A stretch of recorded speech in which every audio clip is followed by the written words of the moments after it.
Alright, so guys, today is Thursday, and I'm not going to be talking about the companies sort of news today because Russia just initiated military action on Ukraine.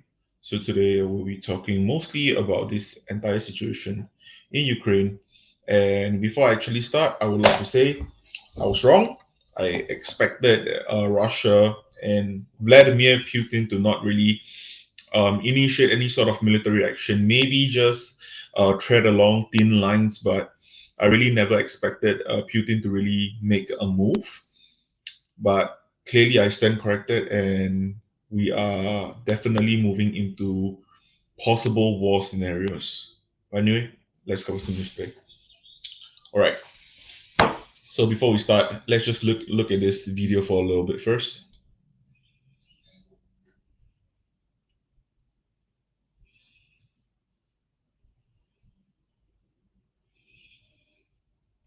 So this is basically the bombings that is happening at the dawn of 24th, on the dawn of 24th.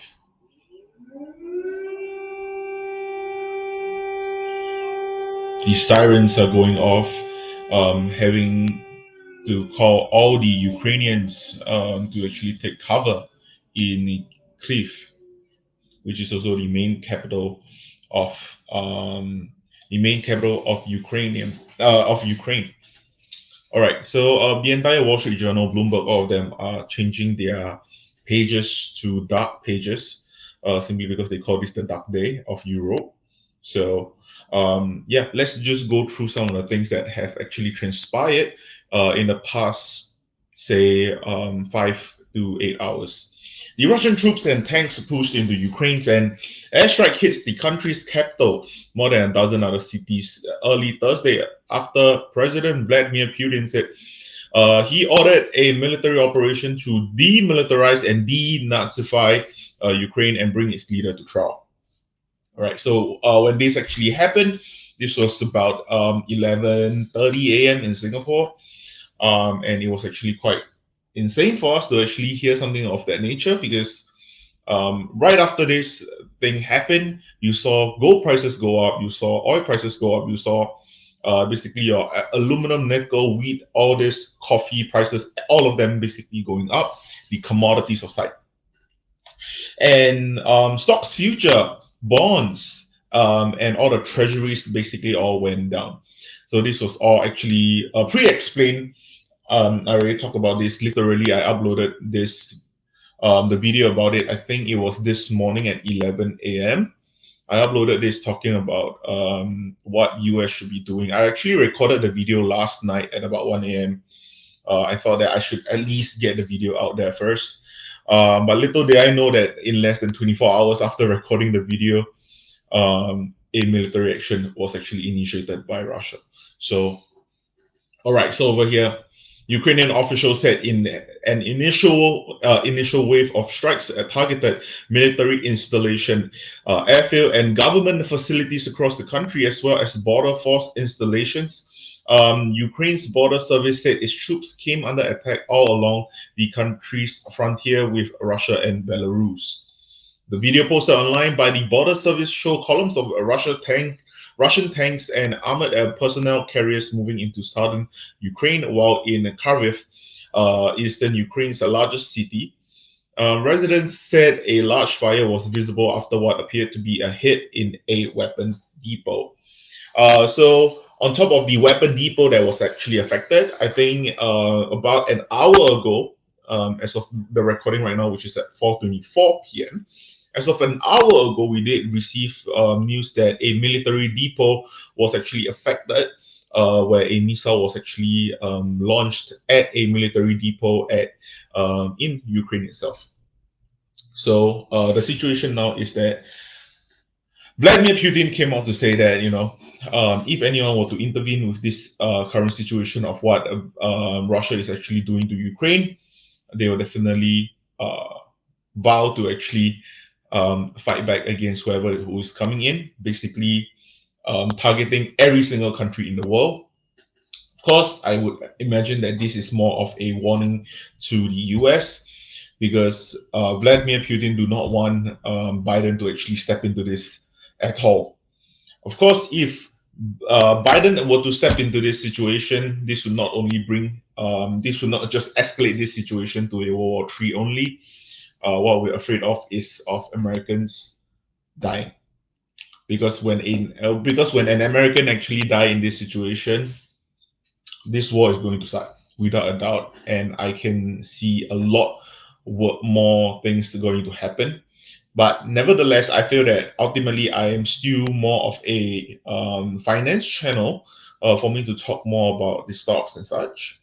I will let you guys know right now that I am feeling very sad about this entire situation, because I'm looking at my own portfolio, even though life's at stake.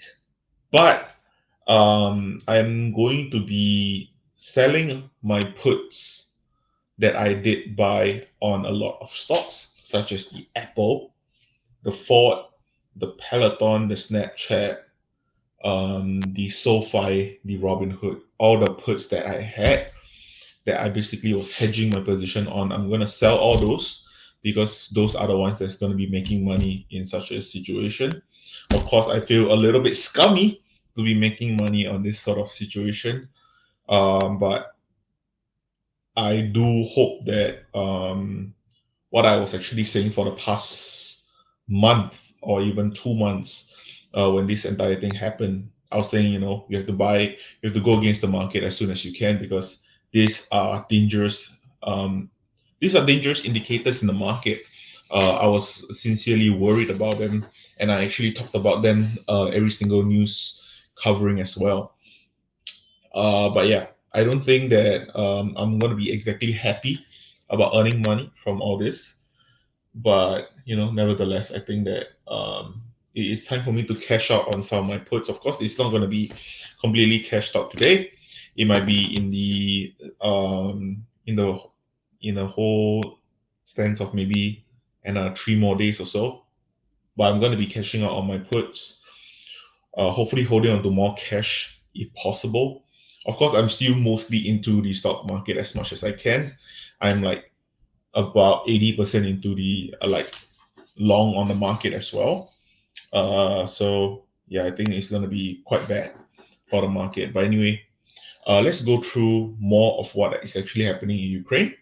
Heavy shelling targeted the city of Mariupol on the Azov Sea. Air raid sirens sounded in Kyiv after 7 a.m. and the city's airport came under attack. Yeah, this is horrible. Okay, nobody like war. Okay. Ukraine military said it shot down 5 Russian warplanes and 1 helicopter. Russia denied any of its aircraft were hit. In a televised early morning address, Ukraine's President Zelensky called on a citizen to remain calm. We are working. Our army is working. Don't panic. We are strong. We are ready for anything. We will overcome. Okay, so for people who do not know, early in the morning, the traffic was crazy in Ukraine because people are actually trying to get out of Ukraine after the whole military action was being initiated. The ATMs were packed with people because people were trying to withdraw cash in the event where they actually need to use cash in this sort of war scenario. And of course, your groceries, your supermarkets, and such, they were all full of people. And of course, with Zelensky trying to calm the people down, saying that, don't worry, the groceries, the supermarkets are going to be open, the banks are going to be open. To no avail, people are not going to listen to it because panic is definitely at the all-time high. And that is why Ukraine actually started limiting cash withdrawal from all the banks at $339 per day, which is horrible because the thing is that $339 per day is not exactly a lot of money. This is, of course, converted to USD for a simple understanding of how much it is. But yeah, they are actually limiting the cash withdrawal to $339 per day. And yeah, I do see that the Ukrainian government is definitely starting to feel a bit of panic themselves as well. They are worried that the citizens are feeling panic, and because of that, they are also panicking on their side as well. So this is definitely not going to be the best. And of course, on Russia's side of things, the MOEX, which is also the Moscow Exchange, which is one of the main exchanges in Russia, fell in price down to about 35%, where the Russia's government actually banned short selling of all their shares in the country, sort of like a rug pull kind of thing, because people are basically worried about the situation getting worse and worse. So yeah, Russia is also banning short selling on their stocks, and especially with the MOEX down 35%, which is very, very crucial, because if you actually take into consideration, is that looking at Nasdaq down 35% is something ridiculous. And of course, with the RTS, which is also the index, down about 28% also. So yeah, those are some of the updates that I have actually been keeping up with while I'm actually reading up more on this situation before I actually make this video. All right, so Mr. Zelensky said he had ordered the introduction of a martial law across Ukraine and had spoken with President Biden about the attack. Ukraine's defense minister, Oleksiy Reznikov, said the government was arming citizens who had joined territorial defense forces in the hometowns. Ukraine is entering a state of total defense, death to Russian occupiers. All right, so for people who are still unaware of the Putin's message, Vladimir Putin actually came out to say that this is not going to be an occupation. Basically, this is more to demilitarize and also denazify Ukraine. Of course, like I said before, on this channel, I do not want to have any sort of political stance, so I'm not going to comment much about that. But basically, Putin just said that it is not going to be an occupation. And I'm finding it hard to believe because with this sort of large-scale attack, I would consider this a full invasion, because tanks are rolling out as well. Everything that we were afraid to happen, and everything that the US was trying to say, okay, if you do this, then we consider it an invasion.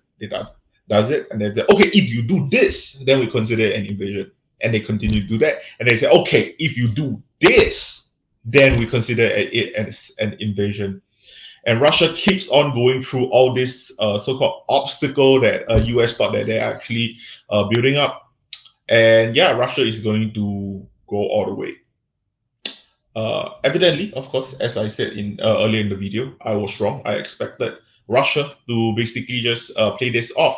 And of course, in my previous video where I actually talk about how Russia probably have nothing to gain from a war, from an all-out war with Ukraine, or even with the rest of the world, I'm thoroughly wrong, because apparently Russia owns almost 2 billion barrels of oil. And in war scenarios, we already have seen this happen multiple times. During war scenarios, or basically more war-sensitive period of times, oil prices tend to go up. And for every $1 the Brent price goes up, Russia stands to gain $2 billion. So this is easily, oil have already went up by $8 in the past 5 hours or so. So you can easily assume that Russia has been earning a lot of money based on the fact that they have a lot of exposure to oil. So I guess that's one of the things that Russia have to gain from the war. But nevertheless, if you actually do all the calculation of the amount of firearm needed, and also all the armies that they have to activate for this entire war, I don't think this is actually going to be net positive for Russia. But of course, I'm pretty sure Vladimir Putin have a lot of money to burn, and also with all his rich friends that he have in contact with the Chinese, with the Iranians and such. I think that I don't think that's gonna be affecting Russia that much in terms of that side of things. But yeah. Kyiv didn't immediately offer any official estimate of casualties, but a senior Ukrainian official said he believed hundreds of Ukrainian soldiers had died in Russian airstrikes and missile attacks that began at 5 a.m. local time. Russia's defense ministry said it had only targeted military installation and hadn't attacked cities or civilian population, according to Russian state news agency RIA Novosti. And yeah, okay. So obviously, usually they actually follow the convention rules, such as like you should not be killing civilians, and especially with cities with like huge population of civilians. But of course, right now I think there's a lot of false information, or well, I won't say fake news, but I think there are a lot of inaccurate information floating around, especially be it you are consuming the content from the Ukrainian side of things, or you are consuming content from the Russian side of things, which I can see clear inaccurate numbers from both sides from this entire article so far. You can see that both sides don't want to really show their weakness, sort of thing. So yeah, I'm not sure if people are going to be safe in this entire situation. I'm not sure if this is gonna be turning out to World War III, but yeah, I don't think there. A lot of people do think that this is going to be over in like less than a week. I do think that this might continue. This might prolong into a form of occupation as well. I'm very, very worried if that's the case, because that's also the worst case scenario in my head. I really wish I am wrong, but I'm not very sure what Putin do want in his end game. Right now, I'm very, very confused by what Putin wants. And yeah, I mean, ultimately, I still have to look out for for most of my position in US. So personally, I do not wish for US to really step into this. But in order for them to actually end this entire thing, I do think that Ukraine would definitely want US help on this. And what I'm afraid is, if US is actually um, dragged into this situation, Russia would most likely drag China into this situation, and we will definitely be having a World War III. And that's my biggest concern right now.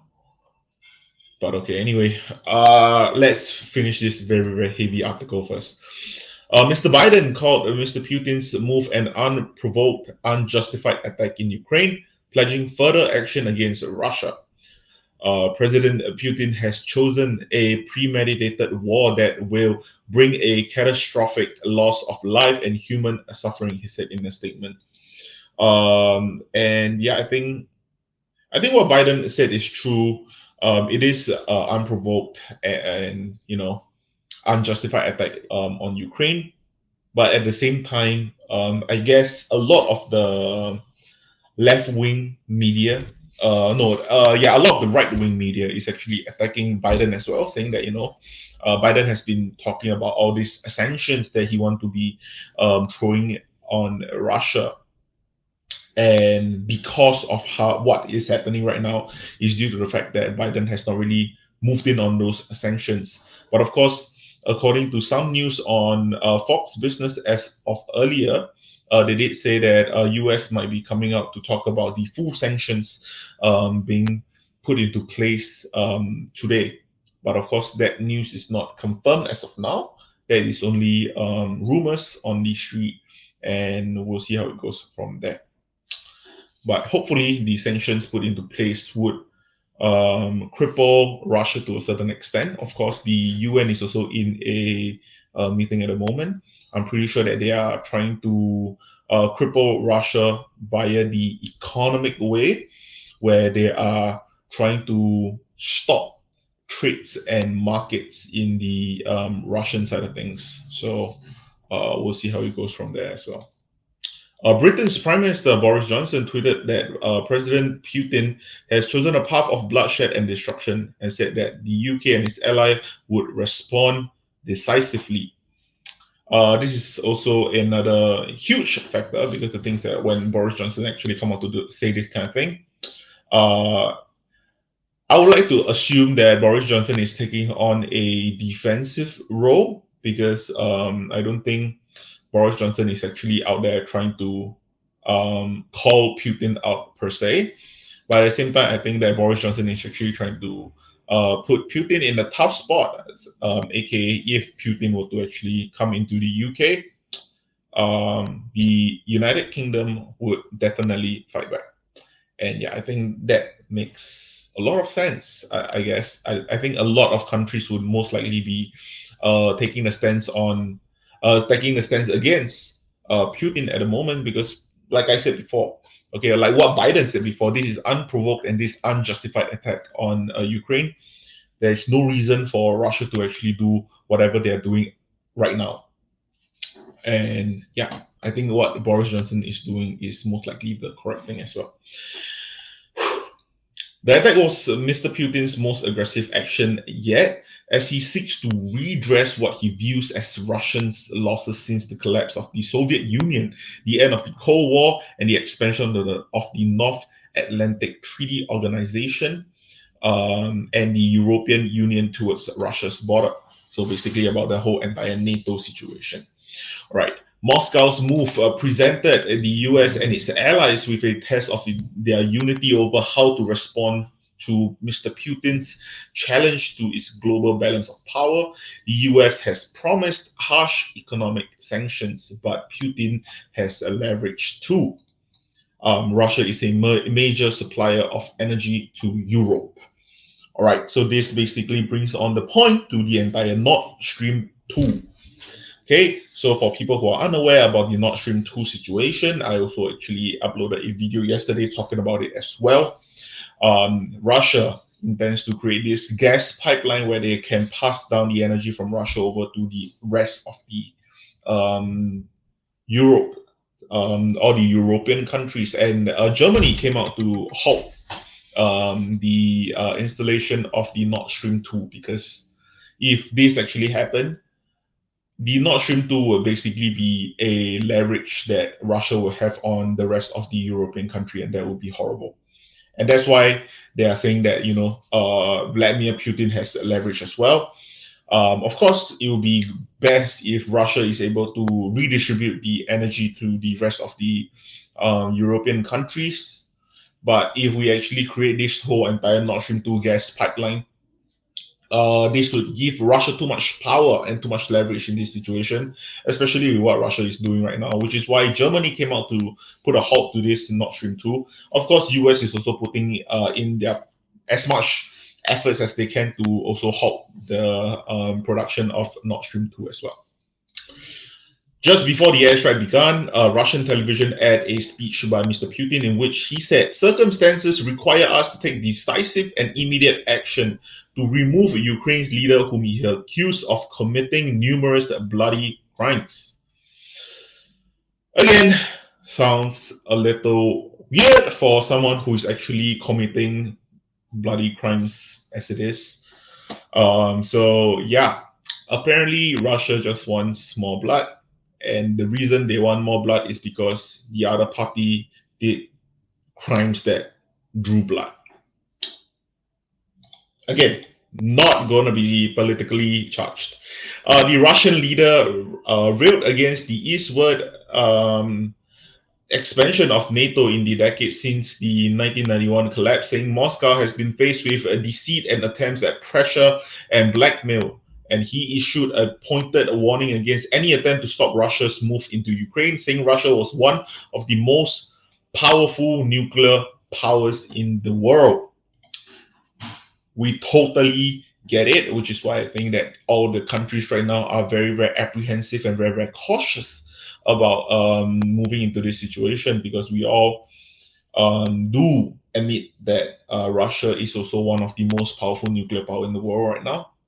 And I think that a wrong move would definitely shift Russia into this form of like North Korea side of things, which is also another concern that we have with the whole North going on the South and such. So that's going to be a whole nother situation again. Yeah, this is really starting to really sound like World War III. So you can really sense the fear that I have. Like, you have no idea. I'm like trembling a little bit inside, and it's not just the AC, okay? Mr. Putin justified his action by saying he was answering appeals for help from leaders of a two Russian-controlled breakaway region of Donetsk and Luhansk, which he recognized as independent this week. Again, this is very, very odd because they are actually like countries, and he just basically just said, "All right, you are now independent," and they just attacked and just invaded them. Kinda, yeah. Mr. Putin said that his plans didn't include the occupation of Ukraine. Military activities all along Ukraine's border suggested otherwise, clearly, like I said before as well. He called on Ukrainian soldiers to lay down their weapons and go home. As Mr. Putin announced the invasion of Ukraine, the United Nations Security Council met to discuss the crisis, with diplomats agreeing to vote on a resolution against Russia on Thursday, but Moscow was unlikely to face any consequences because it holds a veto as a permanent member of the council. The calls for a UN resolution came at an emergency late night council meeting that started with calls for restraint and peace, but shifted after Russia's ambassador of the UN read from Mr. Putin's statement about the commencement of a military operation in Ukraine. Ukraine ambassador to the UN called on Mr. Nebenzia to assure the council there won't be a widespread war across Ukraine. The Russian Federation ought to relinquish responsibility of the president of the Security Council, pass these responsibilities to a legitimate member. There is no purgatory for war criminals. They go straight to hell, Ambassador. Hours earlier, Zelensky, the Ukrainian leader, made a Russian language appeal to Russian citizens, saying his nation posed no threat to Russia and that responsibility for unleashing a conflict that could cause tens of thousands of deaths could lay squarely with Mr. Putin. So if you guys have not seen the video, I'm pretty sure that it should be all over in the internet right now, where Zelensky actually came out to explain how he just wants peace. There's no form of defense that he's actually talking about. He's not talking about a total defense. He's not talking about fighting back with gunfire and such. He's talking about peace. He just wants Russia to stop the war. So, of course, clearly this does shows how strong Russia is in this entire fight for leverage. But it is also very, very clear that Ukraine is also out here clearly just asking for a peace treaty to continue on. This is very heavy. So, yeah. Okay. Zelensky, who is of a Jewish origin, ridiculed Russian propaganda assertion that Ukraine was somehow beholden to neo-Nazi, pointing out that 8 million Ukrainians died during World War II, and that his own grandfather was a decorated Soviet officer at the time. They say that we are Nazi, but how can a people who sacrificed more than 8 million people for the victory over Nazism be Nazi? How can I be Nazi? He said. Tell that to my grandfather who spent the whole war in the Soviet army and died as a colonel in a free Ukraine.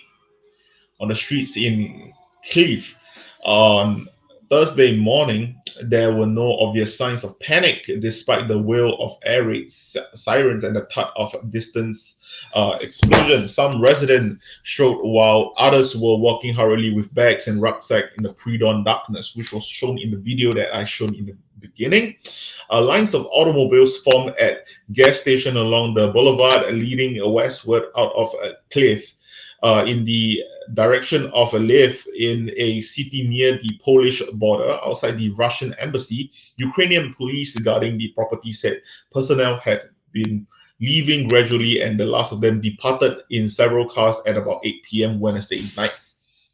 So again, if I'm not sure if you guys know about this, the Russian embassy personnel who were placed in Ukraine were actually instructed by Russia to get out of the country, get out of Ukraine. This was on Tuesday. which is why this kind of formed my belief that the possibility of Russia actually attacking Ukraine would be a lot higher. But even then, I still thought that the chances was still quite well, was still relatively low. But of course, in hindsight, clearly I was wrong. And yeah, you would see that on a lot of all the CNBC and Bloomberg, they also shown live footage of long lines of cars of people trying to leave Kiev. And of course, people are also all in the gas station trying to buy up all the oil that they can, just in case that they need to travel for a very, very long time away from the country. And of course, the oil would also serve as some form of a currency when cash doesn't. And of course, when they are talking about the whole Polish border, we're not sure if Poland is going to be accepting any Ukrainian as refugee in this current scenario of a war-torn scenario at the moment. But of course, right now I don't think Poland actually gave any sort of remarks, so I wouldn't like to assume that Poland would be accepting any of the Ukrainians as a refugee in this current scenario. All right, a flower and coffee shop next to the embassy open on schedule at 7 a.m. We expect this day to be like every other. People don't cancel birthdays or funeral. She declined to give her last name, and flowers always lift the mood. She said she awoke before dark to open the store after the attack had started and took a bus to work with other sleepy commuters. Ukrainian airspace was closed to all civilian aircraft, according to Eurocontrol, which manages European air traffic. A formal notice to pilots and operators has been sent, warning of a potential hazard for civil aviation. Ukrainian lawmakers passed emergency legislation on Wednesday to allow Kiev to prepare for a Russian attack. With Zelensky's political rival putting their grievances aside and closing ranks in the name of defending Ukrainians' independence. Ukraine, above all, as long as the risk of invasion remains, we are taking a moratorium on anything that undermines national unity. Former President Petro Poroshenko, Mr. Zelensky's main rival, said in an interview, the Ukrainian people are showing unity and Ukrainian society is showing unity. Ukraine's responsible statesmen are demonstrating unity. Mr. Zelensky had held off on mobilizing troops and other overt preparation for weeks, fearing that a panic would torpedo Ukraine's already battered economy. He changed his approach after Putin's recognized the independence of the two Russian-backed statelet in eastern Ukraine's Donbas region and made a grievance-laden speech that questioned Ukraine's right to exist as a sovereign nation. In Washington, US lawmakers from both parties quickly called for increasing sanctions and boosting NATO's defense in response to Russia's military action in Ukraine. So yeah, like I said before, right now the US lawmakers are trying to speed up on the sanctions that they are actually talking about getting into place. Of course, we're not sure if those sanctions that they are actually talking about putting into place would come in time. Hopefully, that would cripple Russia to a certain extent, but I'm not sure what can the US really do unless they really get into the battlefield. And I really do not want to see that happening. So, yeah. Senator Mark Warner, a Democrat, the chairman of the Senate Intelligence Committee, said Mr. Putin has brought decades of general peace to an end with his illegal invasion. Mr. Warner said it was time to ramp up the pain level of sanctions and bolster NATO's allies' defenses. While there is still an opportunity for Russia to reverse course, we can no longer hold out hope that this standoff will be resolved peacefully, Mr. Warner said. Therefore, we must all, on both sides of the aisle and both sides of the Atlantic, work together to demonstrate to Putin that this aggression will not be allowed to go unpunished. Senator Kevin Cramer, which is a Republican, a member of the Senate Armed Service Committee, said sanctions were needed months ago to ward off an invasion, but now we must implement strong primary and secondary sanctions immediately. And that was actually what I was talking about, which is the right side of things, which is the Republicans actually coming out to say that, this should have been in place like months ago. Of course, I do see that if Trump were actually in the office right now, he would have easily have done this earlier, way earlier. But at the same time, war would have already started way earlier as well, because I think Trump would probably get into this sort of situation a lot more hastily as compared to Biden. But yeah, I do think that the primary and secondary sanctions would need to be installed as soon as they can, hopefully by today, if anything. But yeah, the market is going to be opening in another 5 hours. For US right now, the pre-market is going to be opening in another 5 minutes. So we do not expect the primary and secondary sanctions to be reported or announced anytime in the next 1 to 2 hours. I don't assume. All right.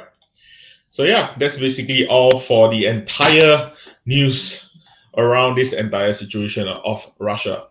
If you want, you can look at Bloomberg. Yeah, dark day for Europe. I'm almost certain that you can look at the entire all the news article. They're all going to be giving you the same thing. I don't want to talk about any other companies kind of thing. I don't think that all these are going to be important in the big scope of things. I feel that, of course, this whole Russian Ukraine situation would definitely take a lot more priority than all the other news that I might be talking about to begin with. But anyway, I thank you guys for watching. It's definitely a very, very heavy day for us to really go through this entire possible war situation. But yeah, thank you guys for watching. I'll see you guys tomorrow. Thank you.